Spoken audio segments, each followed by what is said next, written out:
Hey guys, what is going on? LegoMan123 are back with another video, and welcome back to another top 10, where today in this video I'll be counting down my top 10 saddest moments in Avatar The Last Airbender. But before I get into that, I just want to thank you guys so much for all the support in the last top 10 video I did. It really does mean a lot, and I definitely do want to continue this series of my top 10 moments in Avatar The Last Airbender. But without further ado, let's get into it. At number 10, we have Yue's sacrifice, and this was in the last episode, I believe, for Season 1, Book 1, Water. Now, this was really sad because she was just getting to know Sokka as, like, a sort of a really good friend, because Sokka had a sort of small relationship with her, and it was definitely sad when she sacrificed herself to actually save the moon spirit, the fish, because, like, General Zhao actually did, like, shoot it with fire, and then, like, the moon was destroyed and all that, and the only way she could actually help the moon spirit was to actually give her life up. So that was definitely really sad to see, because at the moment she was just getting to, like, know Sokka, so it was definitely sad, like, seeing Sokka's reaction and all that.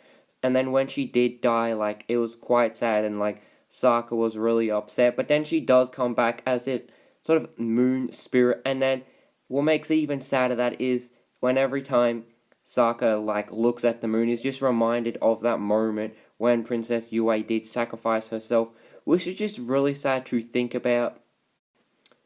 At number 9, we have Princess Azula and her mother Ursa, and this was just before she was going to be crowned Fire Lord, so, like, she was doing her hair and all that. She had this moment where she accidentally cut it in an unperfect way, and in my opinion, I think Azula is one of those sort of perfectionists where she likes to have her hair all nicely done, her, like, makeup, her nails, and then once she does actually cut her hair, her mother does say, "You always had such perfect hair," and her mother isn't actually there. It's like an illusion or a hallucination she sees on the mirror.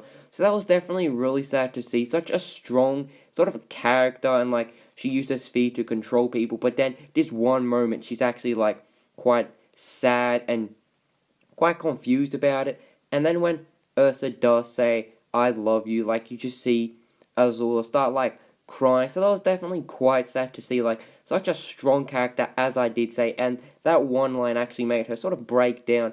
So then she does throw a hairbrush at the mirror, and then once the mirror does shatter, she does start to cry. So that was definitely quite sad to see.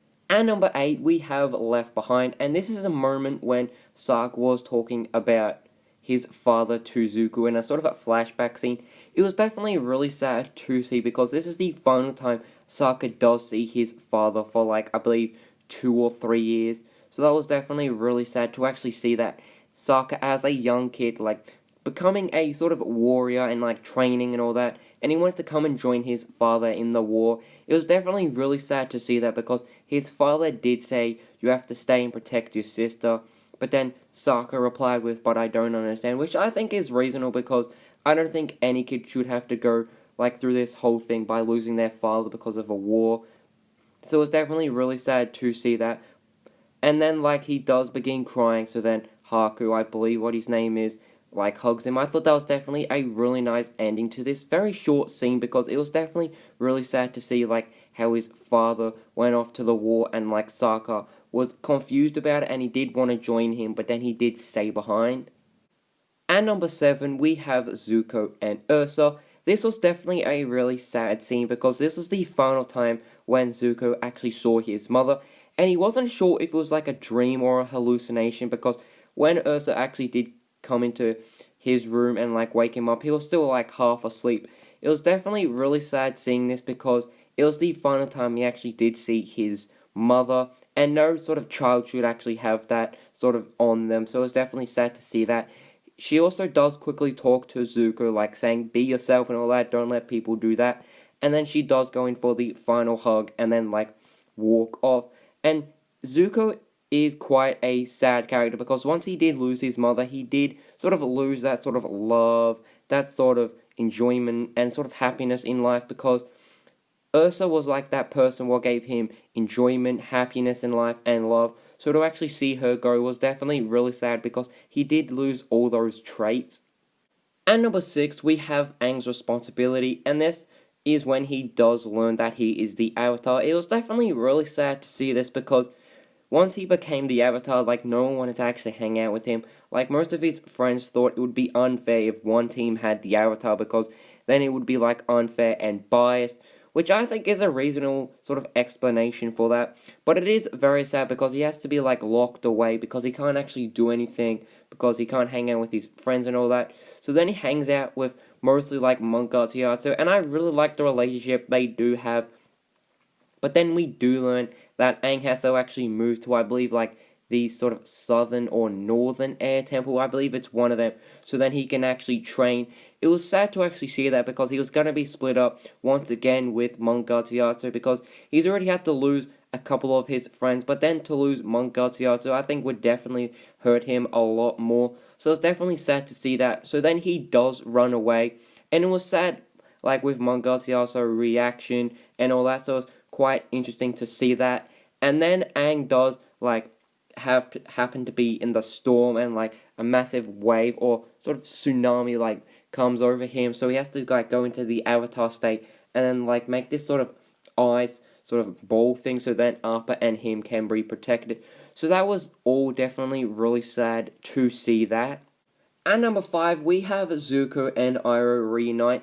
This is definitely really sad to see this because we as the audience aren't sure if Iroh will forgive Zuko for all the things he did do to him. Like, in jail, he was quite rude to Iroh, and then also, like, as sort of growing up and while in books 1 and 2, Zuko was quite sort of snappy and rude to his uncle, so we're not sure if Iroh will forgive him because Iroh was like a father figure to Zuko because his actual father wasn't actually a really good father because everything he did do to him, like, he did appreciate Azula much more and he did wish that Zuko was, like, never born. So it's definitely really sad to, like, actually hear about that.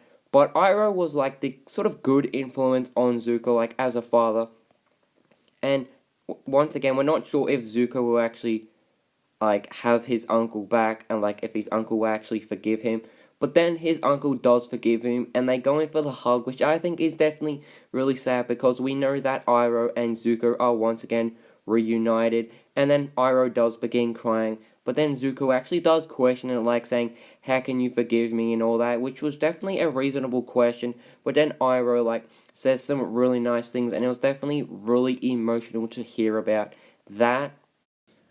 At number 4, we have Aang discovering that he's the last Airbender, and this happened when he went to visit, I believe, the Northern Air Temple after being in the sort of ice for 100 years. So it was definitely really sad and emotional to actually see him react to Monk Garciato's skeleton, and then, like, just knowing that he is the last Airbender is quite sad because just knowing that you're, like, the last of anything can be quite sad, and to actually lose Monk Garciato really did hurt Aang a lot. And then it also did hurt him that he actually did lose the friends he did have. They might have rejected him and all that because he was the Avatar and it would have been biased if he joined it in a game. But it still would have hurt Aang definitely a lot. And number 3, we have losing Appa, and this happened in Season 2, and this was when Team Avatar went to this library to actually find out stuff about the Fire Nation. But if you learn something what can actually harm people, you get in trouble by the sort of spirit owl. So that was definitely quite interesting to actually see that, because after everything the Fire Nation has done, you would think that, like, the owl would be sort of reasonable about it, but he's actually not. And then the library does begin sinking, so Toph has to, like, stay out there and, like, sort of leave it up so Team Avatar have enough time to actually get out. But Toph can't actually see stuff happening because while she's trying to hold the library up, Appa is actually getting taken away by sandbenders. It's really sad to see this because Toph can't do anything about it because she can't see what's happening, she can only hear, and the sand, she can't actually sort of feel any sort of vibrations because it's sand, it's not sort of technically earth.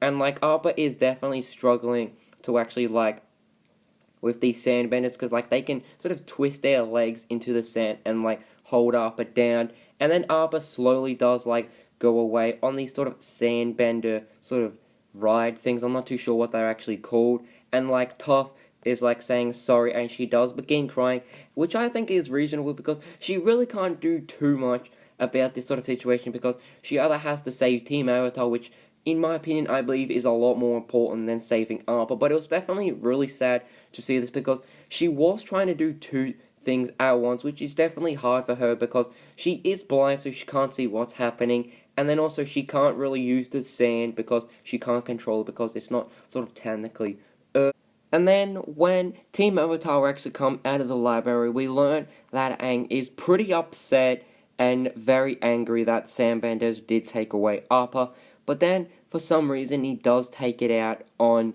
Toph, which I think is very emotional and sad because she couldn't really save Appa and save Team Avatar at the same time, so she had to actually pick which one she was actually going to do, which I think is a reasonable sort of explanation because she really can't see too much, and just to get the blame from Aang because they took away Appa was definitely really sad to see that. And number two, we have Appa's Lost Days, and this was just really sad to actually watch because we get to see Appa pretty much travel all over the world of Avatar: The Last Airbender, trying to actually find the Team Avatar. So it's definitely really sad, and we get to see sort of the really emotional and just sad sort of adventures of Appa by himself. Like he joins the circus because he does get captured, and then he does get sort of not lit on fire, but he gets sort of tortured with fire from like the ringmaster, which I think is definitely really sad and definitely does cover a really heavy topic, which is animal cruelty. And then we see Appa like all scuffed up with like chains on him, and I possibly believe like arrows in him. It was definitely really sad to actually see that. And then like he does get captured by then Long Fang in Ba Sing Se, and then like once again held prisoner, but this time he's not actually being sort of tortured. So it was definitely really sad to just see this episode based on Appa because it was just very sad just to see sort of the loneliness and just how cruel people can actually be to Appa, and then just how lonely Appa is without sort of Aang and Team Avatar. And then some flashbacks were definitely really sad to actually watch because we see a flashback when Appa actually first meets, and that was definitely a really nice scene and just really added to this episode. At number one, we have Iroh mourns for his son. Now, this was definitely really sad to see this because in an episode called The Tales of Ba Sing Se, we have each of the characters from Team Avatar and then also Iroh have a small sort of story in that episode explaining like their day in Ba Sing Se. So it was definitely really sad to see. And then Iroh's tale was lost, and we learned that on this day it was actually Iroh's son's birthday, and he did sadly pass away in the battle, I believe, for Ba Sing Se. So it was definitely really sad to actually hear about that in a flashback. And then it is his birthday, so he sets up this really nice sort of picnic for him with like some candles, a picture of him.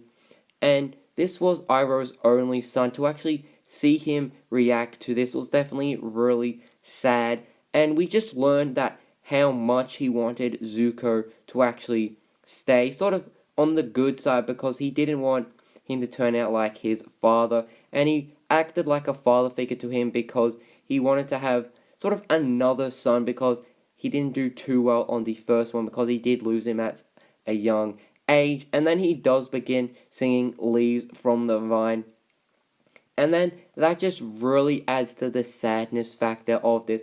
It's sad enough actually seeing him lose a son, but then adding this really nice sort of soft tone of a voice is just really nice. And then the music in the background also really does add to it, and it was just a really emotional scene. And then at the end of that scene, we actually see a part where it says in honor of Marco, and I believe that's how you say it. Sorry if I'm not saying it correctly. And I also believe this is actually the original actor of Iroh, so it was definitely quite a sad scene to actually see him losing his son. But then they actually have in honor of Marco, the original voice actor for Iroh, and it just really, really adds to the sadness factor of it. And I think it's definitely a really nice sort of honor part for the original actor of Iroh. So, hope you guys did enjoy this video as much as I did making it, and also sharing these sad experiences in my top 10 saddest moments in Avatar The Last Airbender, because these are all definitely really sad to see, and it just adds to just how incredible Avatar The Last Airbender is as a TV show. I would love to hear your thoughts and opinions down in the comments below, but as always guys, hope you guys did enjoy this video, and I can see you soon. Goodbye.